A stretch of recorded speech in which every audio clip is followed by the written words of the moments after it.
Have you noticed your grocery bills getting bigger? Are those new shoes you've been eyeing suddenly more expensive? You're not alone. The economy is sending some mixed signals, and it's got everyone a little nervous. Big companies like Target and Best Buy are saying things aren't looking so hot. They're raising prices, and that's a big deal. So buckle up, because we're about to break down what's happening, what it means for you, and why you should care.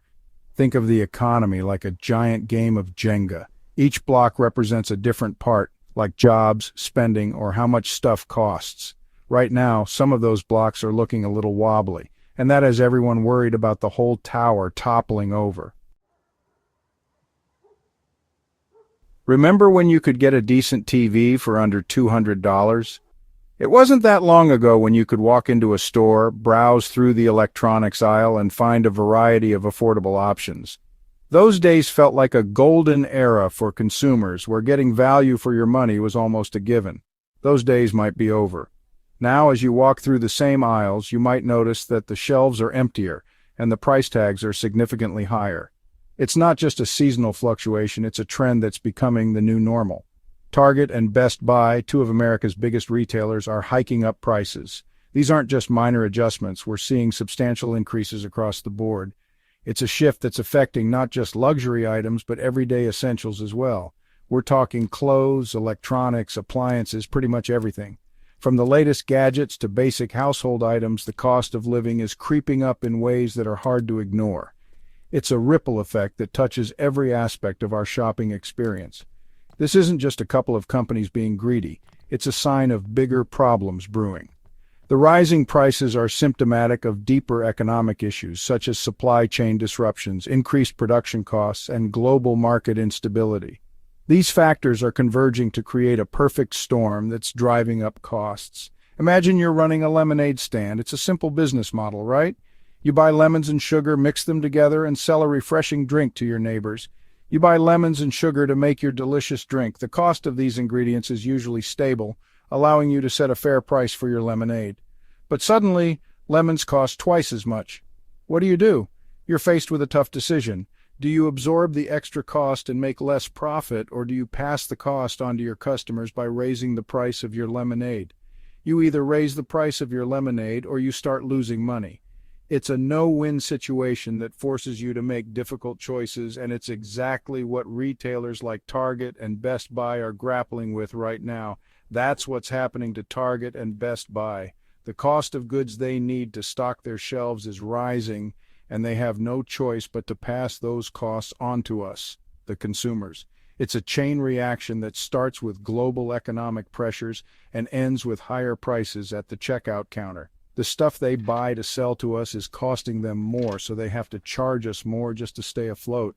It's a complex web of economic factors that ultimately impacts our daily lives, making it clear that these price hikes are more than just a temporary inconvenience. They're a sign of things to come. Okay, so why are things suddenly so expensive? It's a question on everyone's mind these days. From groceries to gas, it seems like the cost of everything is skyrocketing. But what's really driving these price hikes? Blame it on tariffs and supply chains. These two factors are playing a huge role in the rising costs we're all experiencing. Tariffs are like taxes on goods coming from other countries. When a country imposes tariffs, it makes imported goods more expensive. Remember that trade war everyone was talking about? It wasn't just a headline, it had real-world consequences. Yeah, this is part of it. The trade war led to a series of tariffs being slapped on goods from various countries. When we slap tariffs on goods from China or Mexico, those countries retaliate with tariffs on our stuff. It's a tit-for-tat situation. It's basically an economic standoff. And guess who's caught in the crossfire? It's not just the businesses, it's us, the consumers. That's right, it's us, the consumers. We're the ones who end up paying more at the checkout counter. Then there's the supply chain mess. This is another major factor contributing to rising prices. Think of the supply chain as the journey a product takes from raw materials to your shopping cart. It's a complex process involving multiple steps. The pandemic messed that up big time. Factories had to shut down and production lines came to a halt. Shipping got backlogged and suddenly there weren't enough goods to go around. This created a bottleneck in the supply chain. This created scarcity, and when things are scarce, they get expensive. Basic economics, folks. When demand outstrips supply, prices go up. So, the next time you see a high price tag, remember it's not just one thing, it's a combination of tariffs, supply chain issues, and a whole lot more. When Target and Best Buy announced their price hikes, Wall Street had a collective meltdown. The stock market, which is basically a giant casino for rich people, hates uncertainty. And this news screamed uncertainty. Target's stock took a nosedive and Best Buy's stock practically fell off a cliff. Why should you care about the stock market? Well, if you have a retirement account or investments, chances are some of your money is tied up in the stock market. So when the market goes down, your savings could take a hit. It's like finding out your piggy bank has a leak.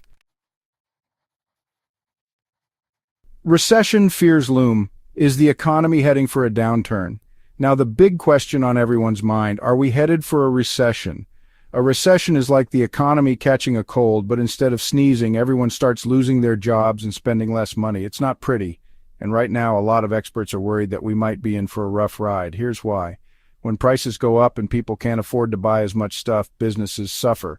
They start laying off workers, which means even fewer people have money to spend. It's a vicious cycle. Add to that the whole tariff war and supply chain chaos, and you've got a recipe for economic indigestion. The Fed's dilemma, how will they respond? So who's steering this economic ship? That would be the Federal Reserve, or the Fed for short. The Fed is essentially the central bank of the United States, and it plays a crucial role in managing the country's monetary policy. Led by Chairman Jerome Powell, the Fed's decisions impact everything from inflation rates to employment levels. They're like the economy's parents, trying to keep things from spinning out of control. Just as parents set rules to maintain order in a household, the Fed sets policies to ensure economic stability. They aim to foster a healthy economy where people can find jobs, businesses can thrive, and prices remain stable. They have a few tools at their disposal, like adjusting interest rates. Interest rates are a powerful lever that can influence the entire economy. By raising or lowering these rates, the Fed can either encourage spending and investment or cool down an overheated economy. Think of interest rates as the cost of borrowing money. When you take out a loan, whether it's for a car, a house, or a business venture, the interest rate determines how much extra you'll pay back over time. Lower rates make borrowing cheaper, while higher rates make it more expensive. When interest rates are low, it's cheaper to borrow money, which encourages people to spend and businesses to invest.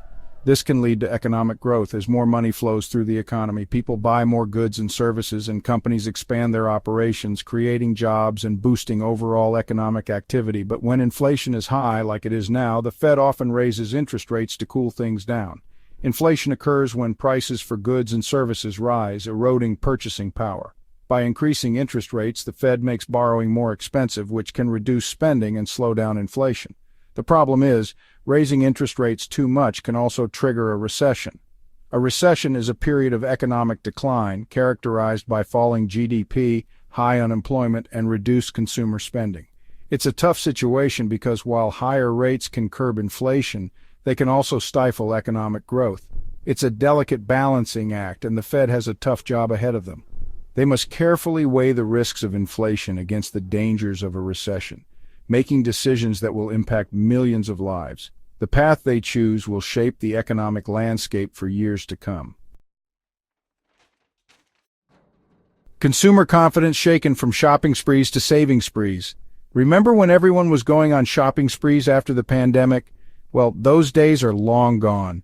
With prices soaring and the economy looking shaky, consumers are getting nervous. They're cutting back on spending and stashing away cash like it's going out of style. This drop in consumer confidence is bad news for the economy. Consumer spending is like the engine that keeps the economy humming. When people stop spending, businesses suffer, and the whole system slows down. It's like a game of musical chairs, and everyone's scrambling for a seat. What does this mean for you? Okay, so we've covered a lot of ground, but what does it all mean for you? In a nutshell, it means things are about to get more expensive. Your grocery bills, your gas bills, your rent, everything is likely to cost more in the coming months. Now is a good time to start thinking about your budget. Can you cut back on unnecessary expenses? Do you have an emergency fund in case things get really bad? It's always better to be prepared than caught off guard. The bottom line.